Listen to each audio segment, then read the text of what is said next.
வேலைக்கான விஷயங்கள கரெக்டாக கொடுக்கும்போது, அதுக்கான வேலைகள கரெக்டாக கேதர் பண்ணி, அதுக்கான சிஸ்டத்துக்குள்ள நம்ம கேதர் ஆகி போகணும். உங்களுக்கு இப்போதைக்கு எல்லா மக்களுக்குமே நான் கொடுத்துருக்கிறது என்ன அப்படின்னா, ஒர்க்கபிள் சிஸ்டம், எம்ப்ளாயி சிஸ்டம்.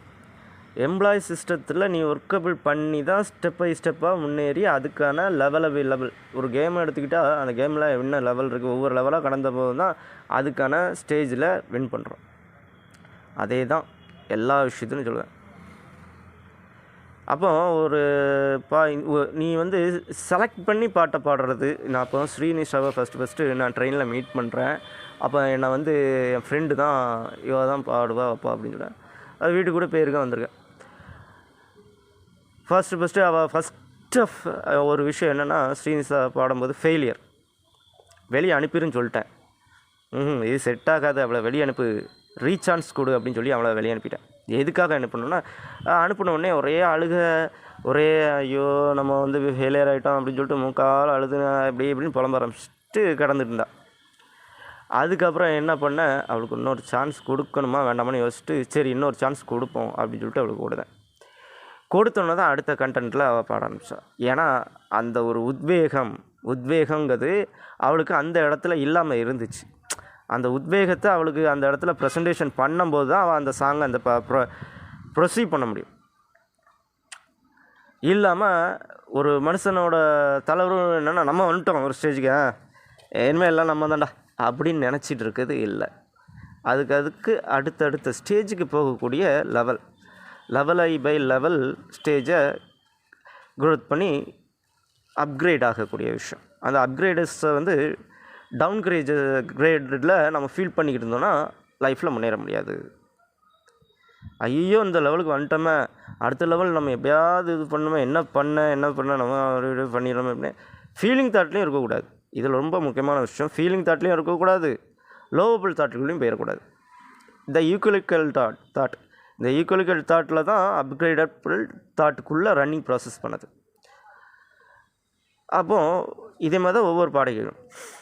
இப்போது ஒவ்வொரு பாடகைகளுக்கும் ட்ரைனிங் கொடுத்துருப்பேன், ஒவ்வொரு இதுலேயும் கண்டென்ட் கொடுத்துருப்பேன், டிவி சீரியல் அது இது எல்லா ப்ரோக்ராமிங்கும் உங்களுக்கு அரேஞ்ச் பண்ணி கொடுத்துருப்பேன். நான் இது மட்டுமே பண்ணது கிடையாது. உங்களுக்கு பாடங்கள் இந்த லெசன்ஸை மட்டுமே நடத்தது கிடையாது. இது மட்டுமே நான் ஒர்க் பண்ணுறது கிடையாது. இதுக்கு மட்டுமே நான் சம்பளம் கொடுக்கறது கிடையாது. இதுக்கும் மேற்பட்ட விஷயங்களும் பண்ணியிருப்பேன். உங்களுக்கு ஸ்டேஜ் ப்ரோக்ராம்ஸ் கொடுத்துருப்பேன், அது போக உங்களுக்கு சேனல் ப்ரோக்ராம்ஸ் கொடுத்துருப்பேன். உங்களை வச்சு என்னென்ன வேலைகள் உங்களுக்கு சம்பளம் வர்றத மாதிரியும் எனக்கு சம்பளம் வர்றத மாதிரியும் விஷயங்களை தான் அங்கே கிரேட் பண்ணி உங்களுக்கு கொடுத்துருப்பேன். சும்மாலாம் அங்கே பண்ண முடியாது. அதுலேயுமே ஹார்ட் ஒர்க், ரிஸ்க் இருக்குது, ரொம்ப பயங்கரம். இப்போ இவ்வளோ இன்வெஸ்ட்மெண்ட் பண்ணுறேன் அப்படின்னா அந்த இன்வெஸ்ட்மெண்ட்டுக்கு அடுத்து ப்ராஃபிட் வந்து அந்த சில இடத்துல வந்து லாஸிங் சிஸ்டம் வரும். அதையும் ஈக்குவலேட் பண்ணி சரி பண்ணக்கூடிய விஷயங்களை நான் மெயின்டைன் பண்ணால் மட்டும்தான் உங்களுக்கான விஷயங்களை நான் ப்ரெசன்டேஷன் கொடுக்க முடியும். இது எல்லா துறைகளுமே. நம்ம இந்தியாவுக்கே நான் ஓனராக இருக்கேன்னா சும்மா கிடையாது. இந்தியன் கவர்மெண்ட்டுக்கு ஓனராக இருக்கேன்னா சும்மா வந்து நான் ஓனர்னு சொல்கிறேன் அப்படிங்கிறது கிடையாது. எல்லா ஒர்க்ஸும் அதுக்குள்ளே ரன் பண்ணிக்கிட்டு இருப்பேன், எல்லா ஒர்க்ஸும் இது பண்ணிகிட்டு இருப்பேன். யார் அங்கே மிஸ்டேக் பண்ணுறாங்களோ அவங்கவுங்களுக்கு அதுக்கான விஷயங்கள், திட்டுக்கள், ஏச்சுக்கள் எல்லாமே வாங்கிட்டு இருப்பாங்க.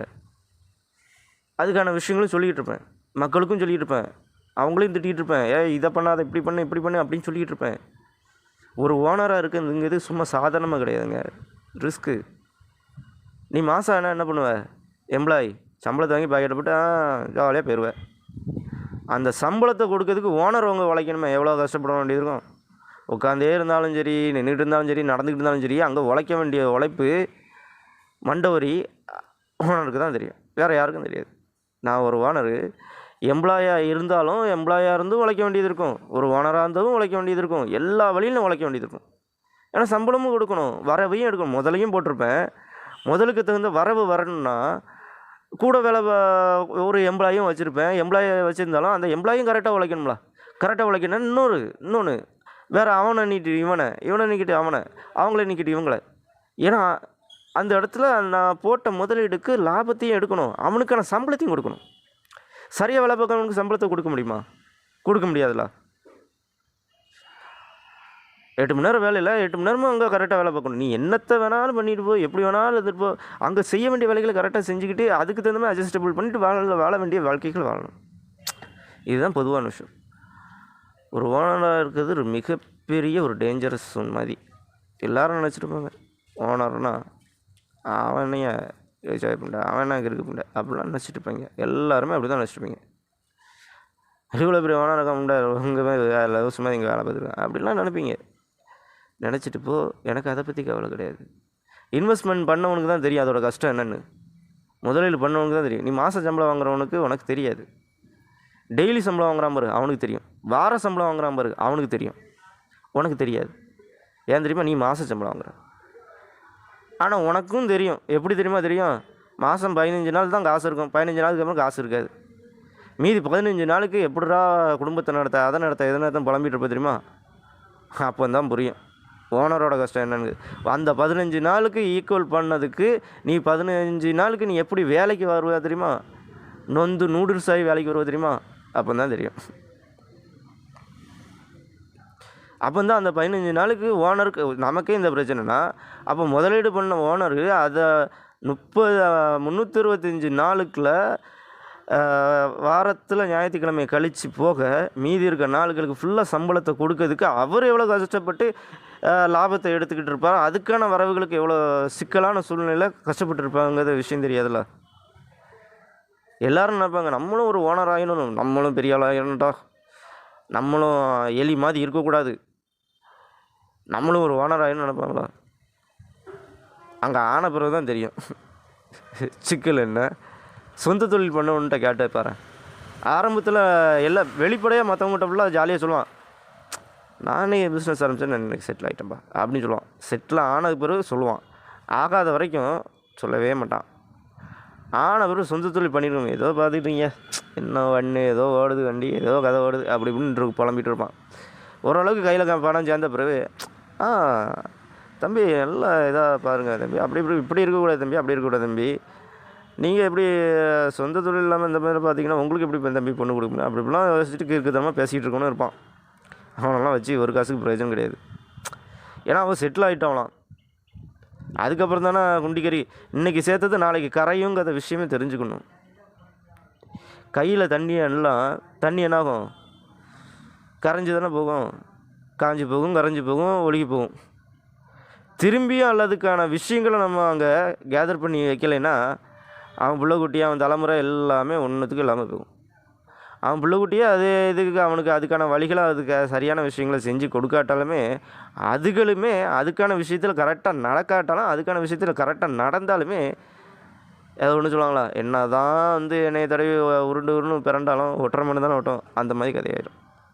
இது எதுக்காக சொல்கிறேன் அப்படின்னு சொல்லி கேட்டால், எதுலேயும் அந்த இடத்துல கரெக்டாக நடக்கலை, ஒழுக்கமாக இல்லை, தவறு செஞ்சோன்னா அது மிகப்பெரிய பாதிப்பை கொடுத்துரும். எதுலேயும் சரியாக புரிஞ்சுக்கிட்டு நடக்கிறதுக்கு வழியணும். இது பொதுவாக எல்லா மக்களுக்கும் சொல்கிறது, உங்களுக்கு சேர்த்து சொல்கிறேன். இது 2 டாப்பிக்கை சேர்த்து கலந்து பேசியிருப்பேன். நீங்கள் குழப்பிடக்கூடாது. பாடகர்கள் தனியாக அதுக்கான டாப்பிக்கை தனியாக பேசியிருப்பேன், பொலிட்டிக்கல்ஸ் சம்மந்தப்பட்ட தனியாக டாப்பிக்கை பேசியிருப்பேன். ஓகேவா? சாதாரண பொலிட்டிக்கல் மட்டும் இல்லை, பொதுவாக மக்களுக்குன்னு சொல்லி தனியாக பிஸ்னஸ் சம்மந்தப்பட்ட விஷயங்களும் கலந்து பேசியிருப்பேன். எதை எப்படி பிரித்து புரிஞ்சுக்கணும், எந்தெந்த கண்டென்ட் என்னென்ன விஷயத்துக்கு தகுந்த மாதிரி புரிஞ்சு நடந்துக்கணும், அதுக்கு தகுந்த மாதிரி கரெக்டானது. ஓகேவா? ஓகே.